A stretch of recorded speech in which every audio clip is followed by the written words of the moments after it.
But for those, as they see the Kaaba, they started off with greetings and peace. Allahu Akbar for those that witnessed the stone and prayed on the righteous place. Allahu Akbar for those that in the Quran was the only way for them and rejoiced in the guidance of Islam. Allahu Akbar for the pilgrims who wouldn't stop climbing Mount Arafah. Allahu Akbar for when they supplicated in Safa and Marwa with sincere intentions. Allahu Akbar. Allahu Akbar for Allah pouring His forgiveness upon them and who sustained their exhaustion. Allahu Akbar for those who threw the jamarat or rocks, shaved, emancipated and slaughtered. Therefore the duty of Hajj is completed. Allahu Akbar kabira walhamdulillahi kathira wa subhanallahi bukratan wa asila. And to Allah goes all praise and glory to Allah, evening and in the morning. Witness, brothers and sisters, how our ummah is compelled in these great days of al-adha to learn a lesson of sacrifice and redemption from Khalilullah Ibrahim, our Prophet, peace and blessings be upon him. And the Prophet Ibrahim has provided for all humanity the best lessons for us of sacrifice and redemption. So let us all learn from Ibrahim alayhi salam the proper manner of sacrifice, because today is the day of sacrifice. Ibrahim, peace be upon him, cried out to Allah subhanahu wa ta'ala to give him a righteous son in this life. He said, "My Lord, grant me a child from among the righteous." And Allah subhanahu wa ta'ala responded to Khalilullah Ibrahim's prayers and blessed him with a boy. Allah brought mercy to his ageness, loneliness, hopelessness and anguish of his trustworthy messenger. For Ibrahim, Ismail was not just a son for a sonless father. He was the end of a life of waiting, the reward of a century of suffering, the fruit of his life, the hope after despair, and the young boy of an old father. Ismail, being the promise of future generations, was in a sense the whole world for Ibrahim. So there was joy and rejoicing in Ibrahim's house as Ismail was quickly growing under the sun of his father's love. But Allah decided that it was not to remain so. Brothers and sisters, Ibrahim was to be tested once more. Ibrahim had a vision in which he was commanded by Allah to slaughter his only son. Brothers and sisters, why should Ibrahim, whose entire life was devoted to prophethood, to jihad, to removing ignorance, to laying the foundations of Tawheed, be tried once again? Is it because the man should not rest? Is it because the man should not be deceived by 100 years of jihad and victories? Is it because he should not think of himself without weakness? Is it for the fact that whatever we fix our eyes upon in this world will blind us? And finally, is it because the higher the spiritual height we reach, the greater is the danger of falling? Brothers and sisters, it is not possible to convey in words what it must have meant for Ibrahim to be commanded by Allah Ta'ala to sacrifice his only son, Ismail. The magnitude of pain does not allow the imagination to even enclose it. It inspires fear and trembling. How can Ibrahim take his beloved son, the fruit of his life, the joy of his heart, the meaning of his living and staying, his Ismail, and hold him on the ground, put a knife to his throat and kill him? If it were the slaughter of Ibrahim at the hand of Ismail, how easy. But no, the young Ismail must die and the old and aged Ibrahim must remain. Ibrahim, the steel-like idol smasher, must have felt torn apart. Within him, there must have been a war, the greatest jihad. Which war? The war between Allah and Ismail, the difficulty of choice. Who should Ibrahim choose? Love of Allah or love of self? Prophethood or fatherhood? Loyalty to Allah or loyalty to his family? Faith or emotion? Truth or reality? Consciousness or instinct? What should Ibrahim choose? Brothers and sisters, Ibrahim did not choose immediately. He doubted and wavered under the crushing force of pain and anguish. Only after the third vision did he finally decide to carry out Allah's command. This is reflected in the Hajj ritual of stoning the three idols representing Iblis, who tempted Ibrahim to disobey Allah. When a truth enhances one's earthly life, most people become seekers of truth. But when a truth opposes life and leads to dangers and problems, loss, the seekers of truth are few in number. Iblis works wherever he finds traces of fear, weakness, doubt, despair, envy, selfishness, and even great affection towards someone or something. Iblis sometimes blows logical reasons, intellectual and religious justifications to achieve his ends. For instance, we may imagine that under the powerful crush of his pain and distress, Ibrahim could have used many justifications. Perhaps the meaning of dhabh or slaughter is just metaphorical and it means kill your ego. Perhaps Ismail might be a general noun and not Ibrahim's son. Perhaps slaughter Ismail actually means slaughter the love for Ismail. Ibrahim could have also tried many interpretations of this vision. But Ibrahim Khalilullah, the intimate friend of Allah, had faith in Allah and he knew that Allah subhanahu wa ta'ala demanded the sacrifice. Ibrahim's conscience would make a mockery of all these logical justifications and reasons. Ibrahim chose the love of God over the love of self, prophethood over fatherhood, loyalty to God over loyalty to family, truth over reality, consciousness over instinct, responsibility over pleasure, duty over right, tawheed over shirk. He preferred advancing to remaining. Ibrahim chose God and gave up Ismail. Brothers and sisters, in Mina, an amazing and frightening conversation took place between father and son. Ibrahim said to Ismail, "O my son, I see in a vision that I offer you in a sacrifice. Now I see what is your view." Ismail could have remained silent. He could have asked Ibrahim to refrain, but Ismail also had faith. He submitted to Allah's will.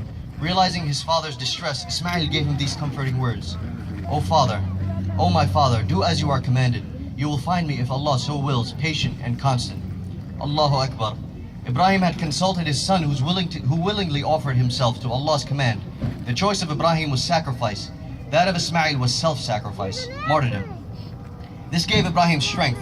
Ibrahim tied his heart to Allah. He took Ismail, the Ismail of his life, in one hand and the knife of his faith in the other, and he walked until he reached the place of sacrifice. Ibrahim was suffering while believing, and at that very moment it was possible for him to react and turn back. Yet he laid Ismail on the ground, putting his face away from him to give him strength to his crushed soul and paralyzed hand. So he slaughtered Ismail. By Allah's grace, the knife did not cut. Ibrahim received a sheep and was called by Allah. "O Ibrahim, you have confirmed the vision. Thus indeed do we reward those who do right. This is indeed the manifest trial." Allahu Akbar. Brothers and sisters, Ibrahim gained everything and kept Ismail. This means that the Allah of Ibrahim is not thirsty for blood like the Inca gods or Hindu goddess were thirsty for blood. It is the people, the servants of Allah, who are hungry of sheep meat. And symbolically, the only blood shed in the story is the blood of Iblis.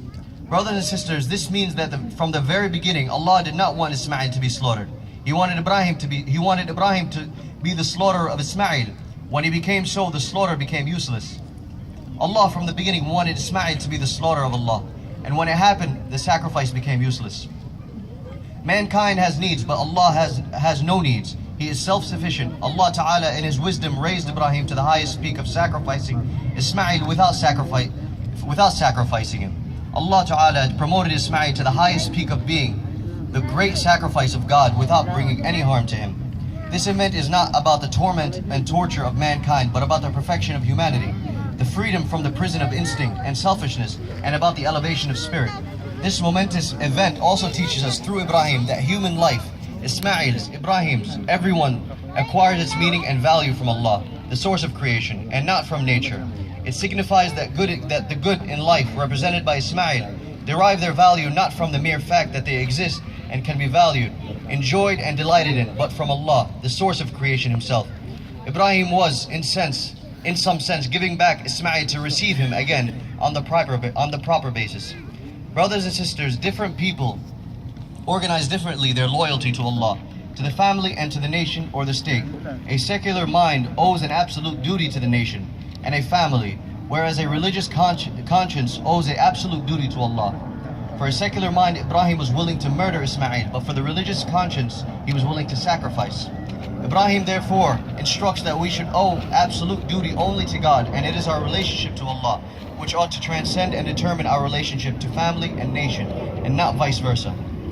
Brothers and sisters, there's still a lot to understand and discover about this momentous event. These are only a few possible meanings, only a few, and just possible because as Ibrahim taught us to be less complacent and more critical about having attained faith, we should be less complacent and more critical about attaining understanding. Brothers and sisters, the Ismail of Ibrahim was his son. But who is your Ismail? What is it? Is it your degree, your reputation, your position, your money, your home, your car, your beloved, your family, your knowledge, your title, your dress, your fame, your soul, or your spirituality, or your beauty, or your strength, or your career? And how do you know? Well, you know this yourself. One can only give its signs to you. Whatever it is in your eyes which holds the place of Ismail in the eyes of Ibrahim, whatever weakens you on the way of faith, whatever stops you in your movement, whatever brings doubt to your responsibility, whatever has enchained your freedom, whatever leads you to compromise and justification, that very thing which deafens your ears before the messenger of truth, whatever calls you to remain with yourself, whatever causes you to flee from your duty, and whoever or whatever keeps you behind in order to remain with him. Brothers and sisters, these are the signs of our own weaknesses. Let us search for them in ourselves and let us slaughter them to move forwards with Allah. Brothers and sisters, let us revolt against the heartless worshippers that we've become. Remember, our Eid is not an Eid of victory, it is an Eid of sacrifice. Allahu Akbar, Allahu Akbar, Allahu Akbar, Allahu Akbar, Allahu Akbar, walillahi alhamd. This is the day where our ummah, our nation meets the joy and pleasure and unity. As the Prophet, peace and blessings be upon him, said, avoid jealousy between yourselves. Do not outbid one another with a view to raising the price. Do not harbor hatred against one another. Do not bear enmity against one another. One of you should not enter into a transaction when the other has already entered it. And be fellow brothers and slaves of Allah. A Muslim is a Muslim's brother. He does not wrong, desert, or despise him. Piety is found here, pointing 3 times. Piety is found here and pointed 3 times to his chest. Despising his Muslim brother is enough evil for any man to do. Every Muslim's blood, property, and honor are unlawful to be violated by another Muslim. The Prophet also said, the similitude of believers in regard to mutual love and affection and fellow feeling is that is of one body. When any limb of it aches, the whole body aches because of sleeplessness and fever. So my dear brothers and sisters, be a caller with awareness and insight. Possess what's right, forbid from evil with wisdom and knowledge. Be patient on what has befallen upon you. Be kind to your parents and honor them with greatness, as it says in the Quran. Worship Allah and associate nothing with Him, and to parents do good. And be aware not to stop the kinship because its relevance of the perfection of faith. As Aisha reported, Allah's Messenger, peace and blessings be upon him, said, the tie of kinship is suspended to the throne and says, he who unites me, Allah will unite him, and he who severed me, Allah would sever him. And be generous and kind to your neighbor. The Prophet, peace and blessings be upon him, said, let him who disbelieves in Allah and the last day speak good, or keep silent. And let him who believes in Allah and the last day be generous to his neighbor. And do not forget the poor, and preserve and maintain people's rights. And beware of complacency. Avoid from backbiting, gossiping, lying, cheating, and deception.